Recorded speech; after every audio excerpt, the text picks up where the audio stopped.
Chapter 2. The Return of the Gods. The gods have returned. They have been away for ages. The ancients had exiled them. They wandered the barren and desolate places, the deserts and wildernesses, the alleyways and ruins, the graves and sepulchres. They haunted the underground, the dark realms of the forbidden, the taboo, and the dead. They inhabited the shadows of the outer darkness.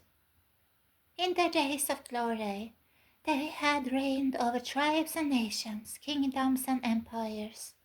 They had subjugated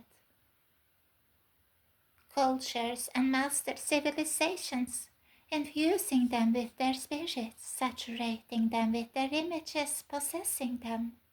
They sat enthroned in marble temples and shrines of wood and stone, by hollow trees and rivers, in sacred groves, and in mountain-top sanctuaries. Their statues and carved images looked down at their worshippers who approached their altars with offerings and tributes, sacrifices and blood, even human victims. Kings bowed down before them. Priests sang their praises and performed their rituals.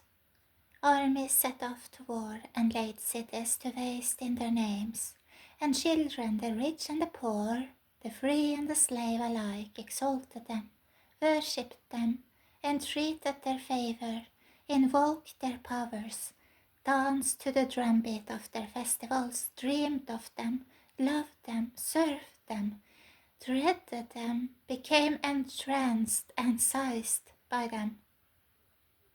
But the days of their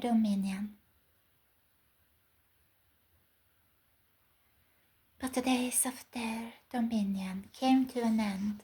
They were expelled from the high places, banished from the palaces of kings, driven out of the public squares, cast out of their temples, and removed from the lives of their subjects. Their groves were neglected, their shrines abandoned, their altars left in disrepair, and their sanctuaries in ruins. No longer were they worshipped or feared, no longer were their hymns sung, their festivals partaken in, or the holy days observed. No longer were they believed in. The gods were sent into exile. In time they became memories, echoes, and phantoms, and then they were forgotten. In the days of their absence, kingdoms had risen and fallen, nations had disappeared, an empire had collapsed, and a new civilization had been born. The world they had left had disappeared. In its place had risen another that was altogether foreign to them. In their absence, man had charted the earth, vanquished nature, dissected the fabric of life, and codified the universe. The forests were no longer enchanted, the shrines were no longer sacred, and nature was no longer magical. The scientists now wore the mantle of the prophet, and the garments of the priests had been replaced by lab coats. The world had been disenchanted. It was then, having demystified the earth unabashed in his newfound powers, that man decided he had no need of any god. And it was then and by that the ancient door was set ajar. The long-locked portal of the gods was reopened. Thus was their conjuring, their invocation, and their return. And so it began. They came back from the desolate places and from the dark and forbidden realms. They came up from the underground and from the dwelling places of the dead. They stepped out from the shadows.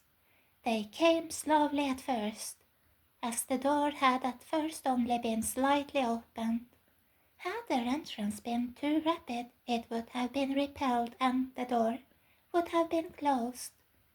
But by entering with measured steps, they were able to keep the door ajar and then open it still wider.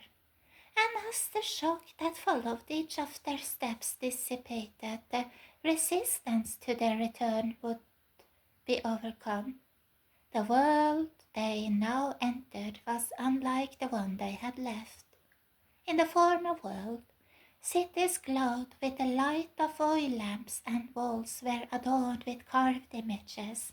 But in the world they entered, cities were illuminated with electrical currents and images of light moved across billboards and movie screens, television sets and computer monitors. The gods could not rule over a modern world as they had over the ancient, not in the same way, but they would rule over it. They would not return to the high places and groves, or to their ancient shrines and temples. They would inhabit the new seats of power by which the modern world was led, and make of them their thrones.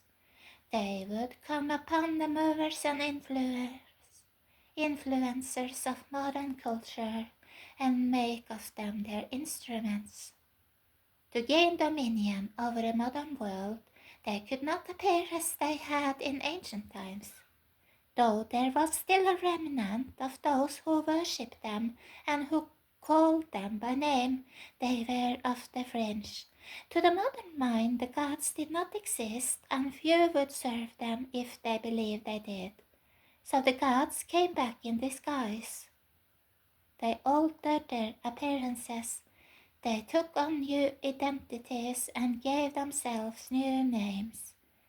They came as spirits of enlightenment, freedom, and power. They came as secular gods, new gods, alternate gods, gods that granted godhood, gods that denied that they were gods, and gods that declared that there were no gods. They came as gods of the modern world. And so the gods returned, and having returned they began working their dark magic, prodding and impelling, tempting and seducing, drawing away, uprooting what was planted and planting what was not, overturning, transforming, moving the ancient markers, breaking down the ancient hedges, and forging open the ancient gates. And as the seeds of their planting came to fruition, and their spirits infused more and more of the modern world, they grew still more powerful. And so the gods now dwell among us. They inhabit our institutions, walk the halls of our governments, cast votes in our legislatures, guide our corporations, gaze out from our skyscrapers, perform on our stages, and teach in our universities. They saturate our media, direct our news cycles, inspire our entertainments, and give voices to our songs. They perform on our stages in our theaters and stadiums. They light up our television sets and computer screens.